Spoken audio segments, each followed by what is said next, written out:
আসসালামু আলাইকুম। এই ভিডিওতে আমরা ইউআরএল এনকোড এবং ইউআরএল ডিকোড নিয়ে আলোচনা করব। ধরুন, আমাদের এই ক্লাসটা কত নম্বর ক্লাস? এই ক্লাসটা আমাদের 18 নম্বর ক্লাস।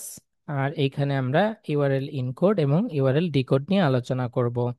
ঠিক আছে, ধরুন আমাদের সব ডট ইউআরএল, তাহলে সাইট ইউআরএল এটা, তাই না? সাইট ইউআরএল, এটা আমাদের ইউআরএল দেখতে পাচ্ছি। একটা রিলোড দিই। আমরা একটা সাইটের ইউআরএলটা এরকম দেখতে পাচ্ছি, qualixacademy.myswipi.com।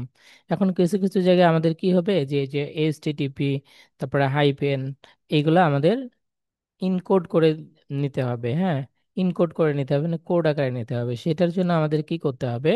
আমাদের ধরুন আমাদের কি করতে হবে, যে এইখানে ইউআরএল এর পরে আমরা যদি ইউআরএল ইনকোড দেই, তাহলে কি হয়ে যাবে? ইউআরএল ইনকোড দিলাম, এটাকে একটা পেয়ার দেই, সেভ দিচ্ছি এবং রিলোড দিচ্ছি। দেখতে পাচ্ছি যে মেইন ইউআরএলটা আমাদের এরকম। আর যখন আমরা ইনকোড করেছি তখন এটা পুরোটা একটা স্ট্রিং এর মতো হয়ে গেছে। ঠিক আছে, তখন এটা আমরা যেখানে ইচ্ছা সেখানে পুশ করতে পারবো।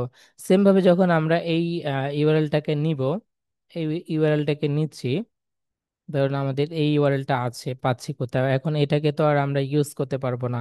তখন আমাদের এটা কি করা লাগবে? এটা আমাদের ডিকোড করা লাগবে। তাহলে জাস্ট আমাদের এইটা ইউআরএল ডিকোড করে দিলে এটা আগের অবস্থানে চলে আসবে। সেভ দিচ্ছি এবং এটা রিলোড দিচ্ছি। দেখতে পাচ্ছি যে এই ইউআরএল থেকে যখন আমাদের নর্মাল ইউআরএল প্রয়োজন পড়ছে, তখন আমাদের ইউআরএল ডিকোড দিতে হচ্ছে। ঠিক আছে। আচ্ছা, এই হলো ইউআরএল ইনকোড এবং ইউআরএল ডিকোড। এটা যদিও simple, but very important as a Shopify theme developer হিসেবে।